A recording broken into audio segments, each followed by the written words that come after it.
And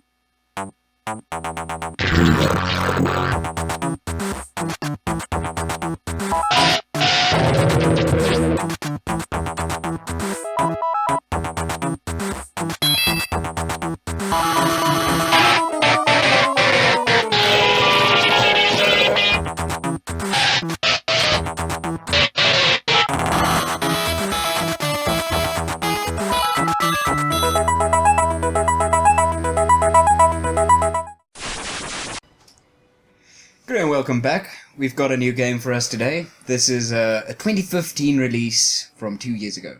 Yeah. I think 2 years ago. So this is the enhanced edition or something edition from the Divinity Original Sin. Comes with quite a bit of more extra graphic shit. Welcome, my name is Crispy, joined as always by... Memorpicus, the abstinent. Yeah, I'm a nigga. Yep. Yeah. That's definitely a Cthulhu monster. Memorpicus, yeah. Memorpicus. We were talking about MMORPGs, and then Memorpicus came about, and he's the god of madness that causes abstinence in his followers. That's his madness. So, if you've never played an RPG before, this is where you create a character. No. This is Divinity Original Sin, and you play these two specific characters that you create from the start. I usually try and create mages. I like my mages. One mage and one healer. When I start RPG, it used to be a fighter. I like big weapons and especially lots of armor. That totally but slowly makes it changes because I realized with mages in games you just have more options. Mine is a cleric again. My first option, if for instance I have only one choice of character, my character I choose to create a cleric because he can fight and he can heal. Yeah. So that works out pretty good for a first playthrough. Like a second playthrough, maybe I'd consider like a wizard. That's why I usually choose a fighter because they're pretty easy to play. So like I'm playing Unepic recently and started a fighter, went into axes, all my skill points and bows, and then later on in the game I realized I'm missing out a lot of shit because there's all these awesome spells and I can't use any of them. Yeah. So I would actually like to play the game again with a wizard. I think it'd be cool. Probably won't though. All right. Yeah, no. Like I said, I specifically like a wizard, especially for this game, because the environment reacts quite considerably towards what your wizard can do. Like if there's like a puddle of water, you cast some electricity in it. If there's like a poisonous cloud, you cast some fire into it, and that causes all kinds of mayhem. But the augmented edition comes with quite a few more than just a little bit of a graphical improvement. Comes with an intro video. Doesn't it also come with full voice acting?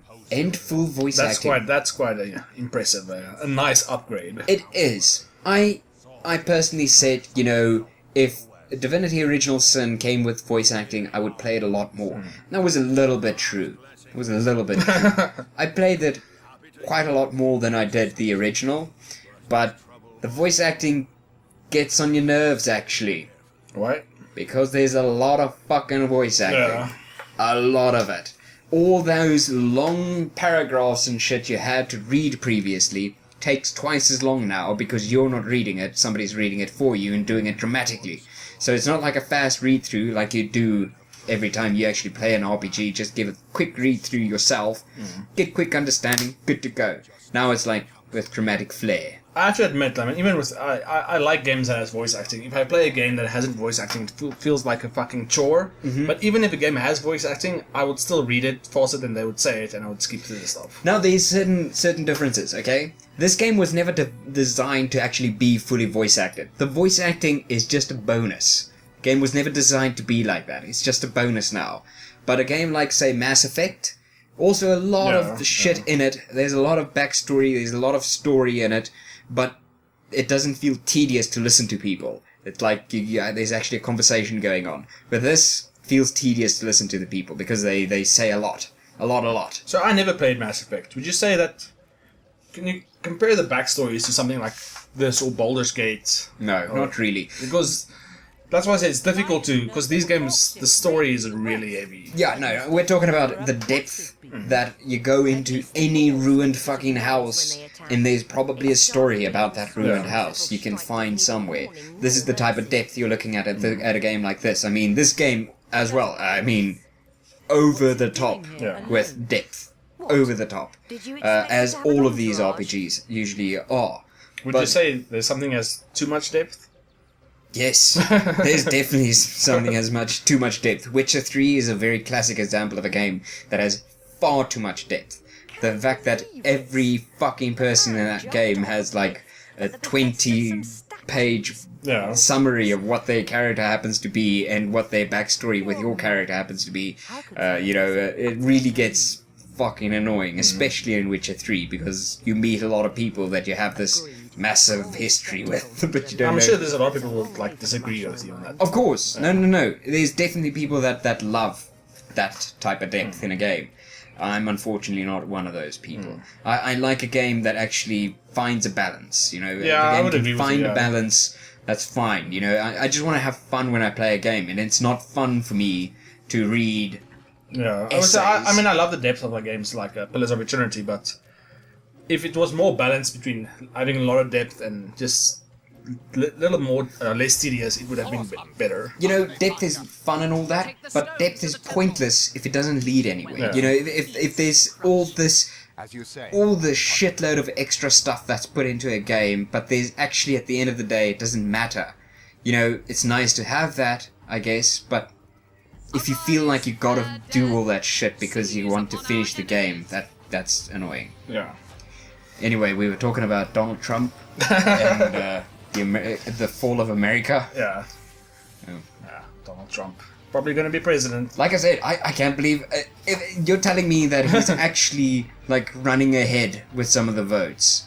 I thought that was, like, everybody... Again, like, everybody... Well, I might be wrong, but, like, my understanding is he's doing, a lot better than normal sane people would have expected. Like I said, I thought it was like one of those American practical jokes. I mean, most of the people has dropped out by now, and he's still there. Yeah, so he's got to be doing something right. I'm just saying, America likes to do these practical jokes, like the whole country's in on it, except one specific person. I think Miley Cyrus was one of them. Like, everybody was into the joke, like she's like this innocent girl and she's going to break one day, and then it happened, and everybody just immediately forgot about it because the joke was over.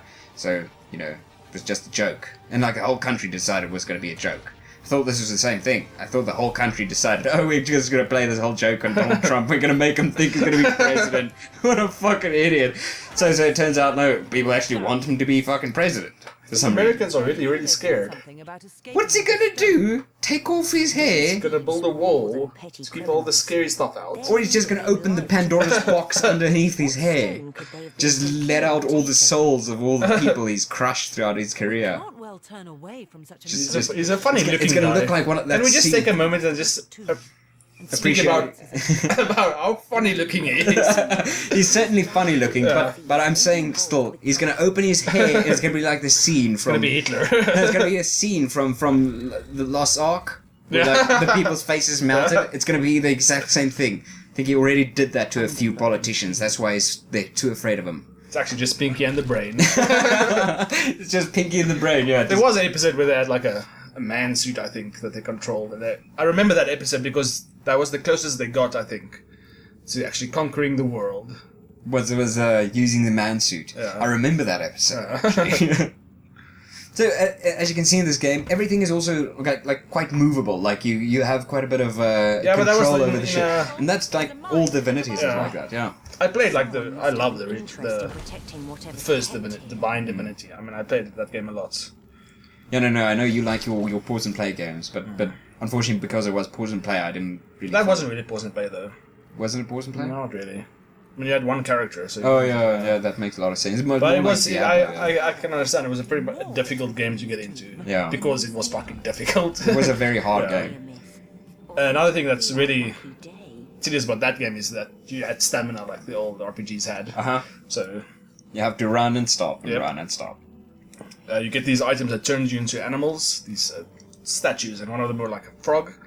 And when you're a frog, you move quite fast. So as soon as you get the frog, that's your mount. You turn into a frog. Yeah, your mount is a frog. And then when you get hit like once, when you're a frog, fucking dead. So I try to constantly get these cinematic views for this game because this game is pretty. This is one hell of a pretty game. I mean, as far as graphics goes in today's age, this game is definitely up there. Because I'm certain that this game has some of the best looking graphics. A lot of details and nice textures. So much detail. And that's sort of actually annoying, the amount of detail they put in everything. Because you sound like the worst game ever. This is the fucking story is too much depth. No, because there's too much detail in the graphics. There's so much detail. Like you'll find like small objects on the table, like a key. Imagine how big a key is on the screen at the moment. Yeah. Like an actual sized key is like 5 centimeters, like 2 inches big. Okay, Yeah. that's the actual size in the game as well. It's like 2 inches big. And there's like this key on the table. Sure, you can press Alt and then it gives you a massive list of everything that's in the room, but then it gives you a massive list of everything in the room, like ink pot, squirrels. And then you got to search through all of that shit for the key that you try and pick up. So there's a shitload of detail, but it might have gone a bit overboard. This game is definitely a classic example of a game that might have gone a little overboard. Much like The Witcher. A game that went a little overboard. But like I say, the people love that. People love that. But unfortunately, I do not. It's still fun. The turn-based combat is the only place I could say that they could have actually had a little bit more depth. Was the turn-based combat. Because the turn-based combat is as much as you'd expect from any turn-based game. It's like you select an item or an ability, you use it, and that's the end of it. There's very rarely that much chance to actually do a lot more. I always say this, like, if I can actually use my skills like in a Pathfinder or a D&D game, then that's the turn-based combat. Like I what? want. Like what? For What instance, skills? I don't know. For instance, like Temple of Elemental Evil, you actually use your skills to get out of shit.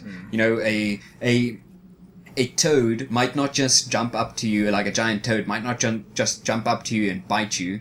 He's going to try and grapple you. Your character's going to be grappled in its tongue.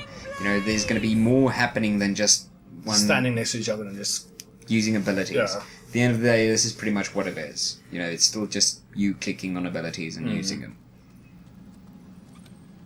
Yeah, that's something about RPG combats. I'm still holding Temple of Elemental Evil as like a massive example of what a great RPG is, but that isn't actually that great an RPG. Look, it's got a nice combat system. But the combat system is still the deepest, most engaging D&D combat system I've ever seen in a game. Yeah, I mean, like Neverwinter Nights and Baldur's Gate, fun games, but Still I know basic. a lot of people really just can't play those games because they can't, because like that's not even turn-based. Yeah. It's real time, but the combat is slow. Very slow. And it is mostly just look at two people trying to hit each other. I told you this like a while ago when I was making my Pathfinder game. It's actually so interesting, the creatures, the monsters you fight. It's like you it's very easy to forget or just start thinking about numbers. Like a enemy you're fighting is just numbers. He's got an initiative he rolled. He's going to go before you. He's got a bit of dexterity. He's got all the skills. It's easy to start thinking of him as numbers. That's until I started making like a little bit more interesting creatures. Like one of them I discovered was the Death Web. I don't know if you know what the Death Web is. It's like a massive spider that's basically actually just a husk of a giant spider, but it's inhabited by like a million spiders, which animates its body. And this thing actually does a lot. It's not just standing in front of you and attacking you. It like chooses to infest you with spiders. It chooses to climb up the walls and just have these spiders drop on you. It uses that ability a lot. And you can't just chop off one of its legs because there's a million spiders. So it happens to be a lot more. It doesn't have just this health. It's got a spawn. It's like a swarm ender creature in one. Some games like Neverwinter Nights, all of the enemies, literally that. It's just numbers. It's just waiting to get its HP to 0. Yeah. That's a very easy thing for RPG games to actually happen to. It just happens to be these numbers, and this game is definitely like that. A lot of that, a lot of numbers. Or eventually reaching creatures you can't kill because you haven't found a specific quest item. Which happens a lot as well. I mean, I played this game a little bit. I remember we played it together. Mm-hmm. And as soon as we got into the town, it was just so overwhelming. So much talking. Yeah. So much reading. I would definitely recommend for a co-op game this. If you are two friends which want to play like a long-term RPG game with a great story that you both feel like you're part of it, this is one hell of a good game to do it. Your two characters, these two you create, are your two characters if you play the co-op. And one of you plays the one and the other one plays the other. And then you have these conversations with each other in the game, and you actually develop. That was a quite nice touch. That's like, this is the only RPG who gets like the party feel of a right, pen and paper RPG, right? Definitely. And we always say or think that like these turn-based games are going to be too slow when you play multiplayer with them, but this one is definitely not that. You're still sitting with the same conundrum of who's going to do what the whole time. Another game we got the party feel right was the Aeon Altar, which was quite nice. It got the combat right as well. Yeah. The combat was amazing in that game. It was smooth, fluid, fast. That's the only two things I asked for. Unfortunately, the whole concept of the game is that you play it with you use your phone or your iPad or whatever as a controller, and that doesn't work that great. No. The nice thing is, like, when your character has dialogue, your dialogue comes on your device, but which is nice for that. But I mean, I just want to play it with the controller. What I really like though, and they use that actually quite well in Aeon Altar, was the controller thing where they give you like secret information that's just for your character. So that actually that was kind of fun. But so you can decide if you want to share it or not. Yeah. But like we said when we were playing that, is I really wish they just added like a controller support or like keyboard support. You use your phone for dialogue and for like a character screen, but to play the game, just moving in that game is a fucking tedious task because you use your phone. Who's ever played a phone game and said these controls are good? Yeah. There's never been a game, on the phone that the controls are good. I mean, you can buy those controller stuff for your phone, but I don't think that game will work with those controllers because it's a bit different, Yeah, it's not the same. Yeah, it's not your standard just a thumbstick in the form of a touchscreen. Yeah, no, it gives you like a shitload of options. You gotta do a lot of stuff. It is a thumbstick, but like it's got an inner zone and an outer zone that makes you run and stuff, and not just that, your character sheets all on there, everything's on there. But yeah, we should do a playthrough of that. Yeah, we should certainly do that. I don't think it's a very well-known game. No, not at all. I've never heard of it before we saw it on sale the other day. I'm gonna definitely say it's worth a look. If you see it on sale, buy that game. It's a fun party game. Oh yeah. Yeah, the idea that your character's text comes on your device and you have to read it out loud. So it's got 4-player co-op, so you all sit in this room actually speaking to each other as if you're a character. What that game actually should have done was, instead of like one continuous massive quest you follow, it should have just been a bunch of 20-minute or 15-minute quests. Like something, you go into a dungeon, you find some secret something and kill something secret. That's what it should have been. Just these 15, because then it would have been a great party game. Yeah. Like you get 4 friends, everybody has phones, everybody connects up to your Wi-Fi, you just run the game on your PC.